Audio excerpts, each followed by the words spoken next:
नमस्कार दोस्तों, स्वागत है आप सभी का अपने चैनल एग्जामिट्यूट में। आज की इस करंट अफेयर में मोस्ट इंपोर्टेंट क्वेश्चन आपके लिए लेकर आए हैं।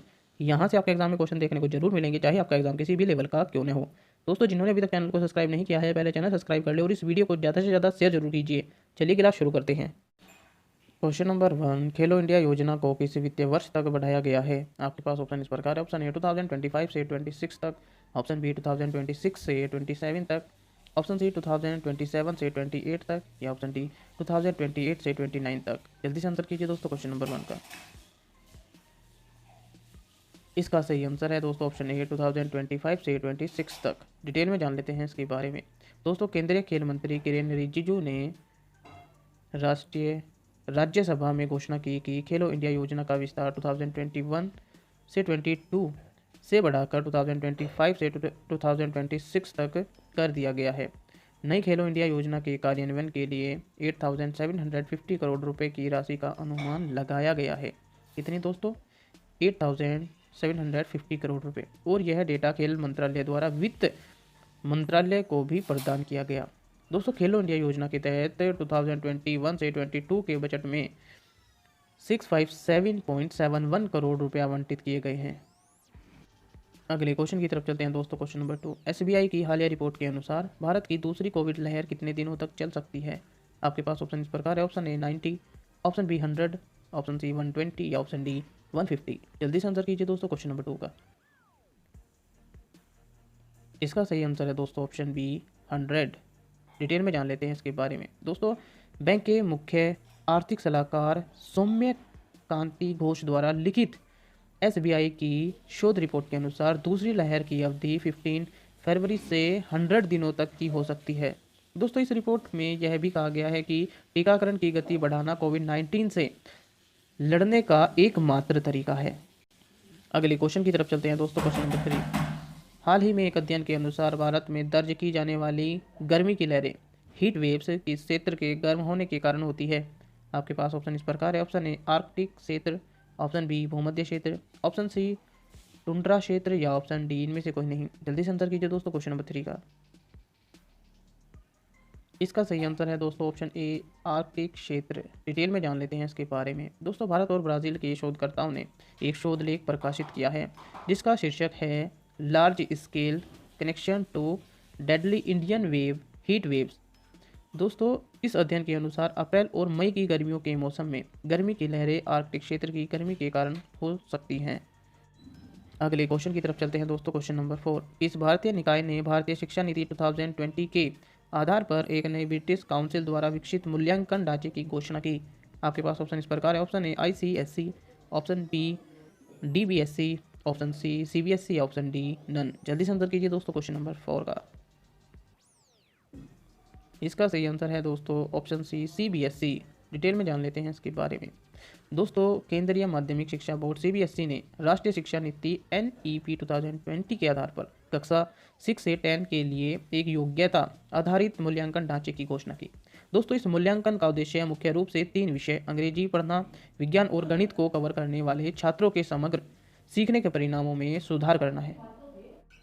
अगले क्वेश्चन की तरफ चलते हैं दोस्तों। क्वेश्चन नंबर 5, किस देश की संसद ने अपने वर्तमान राष्ट्रपति को 2024 से 2 और कार्यकालों के लिए समक्ष बनाने के लिए एक विधेयक पारित किया है? आपके पास ऑप्शन इस प्रकार है। ऑप्शन ए रूस, ऑप्शन बी चीन, ऑप्शन सी जापान, या ऑप्शन डी अमेरिका।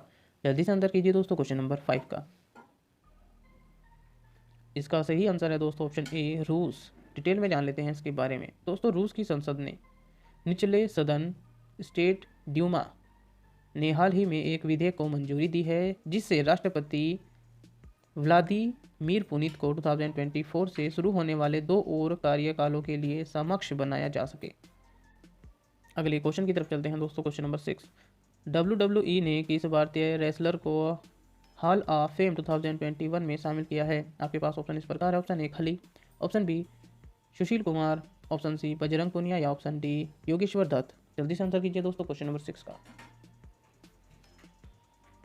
इसका सही आंसर है दोस्तों ऑप्शन ए खली। डिटेल में जान लेते हैं इसके बारे में। दोस्तों, WWE के मुताबिक दिलीप सिंह राणा उर्फ द ग्रेट खली को हॉल ऑफ फेम में शामिल किया जा रहा है। दोस्तों, द ग्रेट खली के साथ अंडरटेकर और केन के भी हॉल ऑफ फेम 2021 में शामिल होने शामिल किए जाने की घोषणा की गई है। द ग्रेट खाली ने 2006 के अप्रैल में स्मैकडाउन में एंट्री की थी। अगले क्वेश्चन की तरफ चलते हैं दोस्तों। क्वेश्चन नंबर 7, बिजली तथा नवीन एवं नवीनकरणीय ऊर्जा मंत्री राजकुमार सिंह ने 24 मार्च 2021 को किस शहर में ग्राम उजाला योजना लॉन्च की?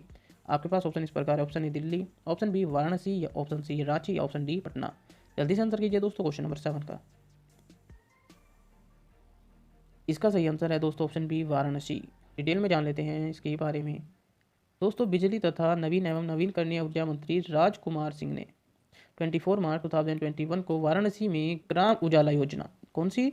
ग्राम उजाला योजना लॉन्च की। दोस्तों ग्राम उजाला योजना 10 रुपये में ग्रामीण क्षेत्र में दुनिया का सबसे सस्ता LED बल्ब प्रदान करती है और इस योजना को कार्बन क्रेडिट के आधार पर वित्त पोषित किया जाता है। इस योजना से ग्रामीण रोजगार के साथ साथ स्थानीय अर्थव्यवस्थाओं को बढ़ावा मिलेगा और यह भारत के गांवों का भी उत्थान करेगा और जलवायु परिवर्तन शमन में योगदान देगा। अगले क्वेश्चन की तरफ चलते हैं दोस्तों। क्वेश्चन नंबर 8, किस देश ने रोहिंग्या सहित म्यांमार में चल रहे मानवाधिकारों की चिंताओं को उजागर करने हेतु यूरोपीय संघ के नेतृत्व में एक प्रस्ताव को सह प्रायोजित किया है? आपके पास ऑप्शन इस प्रकार है। Option A Nepal, option B चीन, ऑप्शन सी अमेरिका, या ऑप्शन डी रूस। जल्दी से आंसर कीजिए दोस्तों क्वेश्चन नंबर 8 का। इसका सही आंसर है दोस्तों ऑप्शन सी अमेरिका। डिटेल में जान लेते हैं इसके बारे में। दोस्तों अमेरिका ने रोहिंग्या सहित म्यांमार में चल रहे मानवाधिकारों की चिंताओं को उजागर करते हुए यूरोपीय संघ EU के नेतृत्व में एक प्रस्ताव को सह प्रायोजित किया है। दोस्तों इसने संयुक्त राष्ट्र मानवाधिकार परिषद UNHRC के 46वें सत्र में 1 फरवरी से किए गए घटनाक्रमों को भी याद किया। UNHCR एक संयुक्त राष्ट्रीय संस्था है जो दुनिया भर में मानवाधिकारों को बढ़ावा देती है और उनकी रक्षा करती है। इसमें क्षेत्रीय समूह के आधार पर 3 साल के कार्यकाल के लिए चुने गए 47 सदस्य शामिल हैं। अगले क्वेश्चन की तरफ चलते हैं दोस्तों। क्वेश्चन नंबर 9, हाल ही में किस सिंगर को महाराष्ट्र सरकार के सर्वोच्च पुरस्कार महाराष्ट्र भूषण अवार्ड से सम्मानित किया गया है? आपके पास ऑप्शन इस प्रकार है। Option A Lata Mangeshkar, option B Usha Mangeshkar, option C Asha Bhosle, या ऑप्शन डी सुनिधि चौहान। जल्दी से आंसर कीजिए दोस्तों क्वेश्चन नंबर 9 का। इसका सही आंसर है दोस्तों ऑप्शन सी आशा भोसले।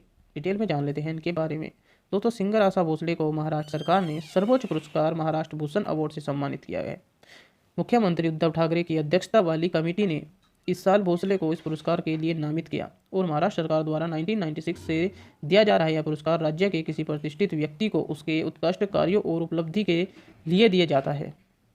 अगले क्वेश्चन की तरफ चलते हैं दोस्तों। क्वेश्चन नंबर 10, लास्ट क्वेश्चन है, क्वेश्चन ऑफ द डे। अंतर्राष्ट्रीय बौद्धिक संपदा IP सूचकांक में भारत निम्न में से कौन से स्थान पर है? आपके पास ऑप्शन इस प्रकार है। ऑप्शन ए 43वें, ऑप्शन बी 36, ऑप्शन सी 44, या ऑप्शन डी 40। दोस्तों आप सभी को पता है क्वेश्चन ऑफ द डे का आंसर आपको कमेंट बॉक्स में करना होता है। आपने कितने क्वेश्चन के सही आंसर किए हैं हमें अपना स्कोर कमेंट बॉक्स में शेयर जरूर कीजिए। दोस्तों जिन्होंने अभी तक चैनल को सब्सक्राइब नहीं किया है पहले चैनल सब्सक्राइब कर लो और इस वीडियो को ज़्यादा से ज़्यादा शेयर जरूर कीजिए। बने रहिए हमारे साथ। जय हिंद, धन्यवाद।